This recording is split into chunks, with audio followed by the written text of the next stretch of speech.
Wishes, శుభాకాంక్షలు. Madam కొంచెం ఇట్లా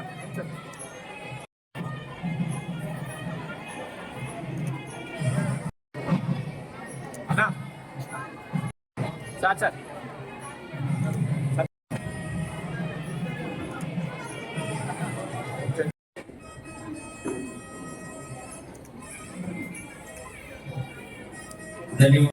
రెడీ మేడం కొంచెం డౌన్ చేయండి.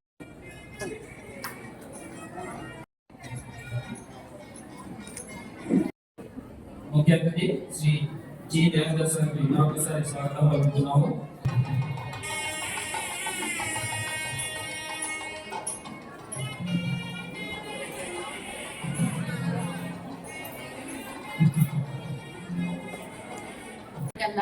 ఫస్ట్ కట్నం గురించి ఆలోచించేది ఆడవాళ్ళే అవుతుంది. ఇప్పుడు ఈ కార్యక్రమాన్ని ఉద్దేశిస్తూ మనం అది సింగింగ్ కానివ్వండి, అది డాన్సింగ్ కానివ్వండి, లేకపోతే ఆర్ట్ అండ్ గ్యాలరీ కానివ్వండి, ఏదైనా ఇది అది అందరూ వచ్చి బయటకు రావాలని కోరుకుంటున్నాను. Thank you so much.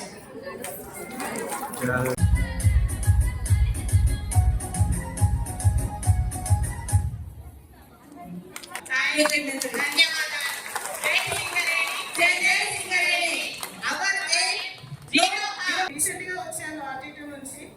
Please sir గురించి చాలా తక్కువ కాలంలోనే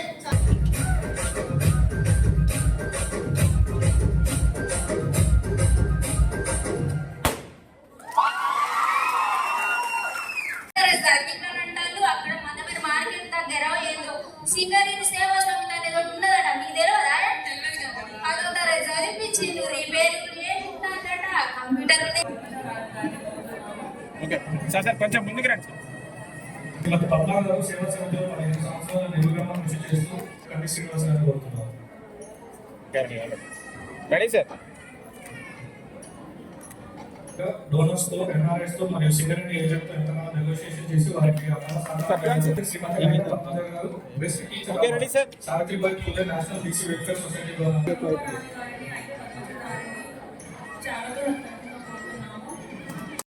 సీట్ లో మహిళ అనుకుంటున్నాను. మరి దానికి ఒక అవసరమైన ఎలక్ట్రిసిటీ కానీ లేకపోతే మరి డీజిల్ పెట్రోల్ లాంటి వారు పురుషులు. మరి రెండు కాంబినేషన్ లో ఉన్నప్పుడే ఆ కుటుంబం గాని ఆ సమాజం గాని ముందుకెళ్తుంది.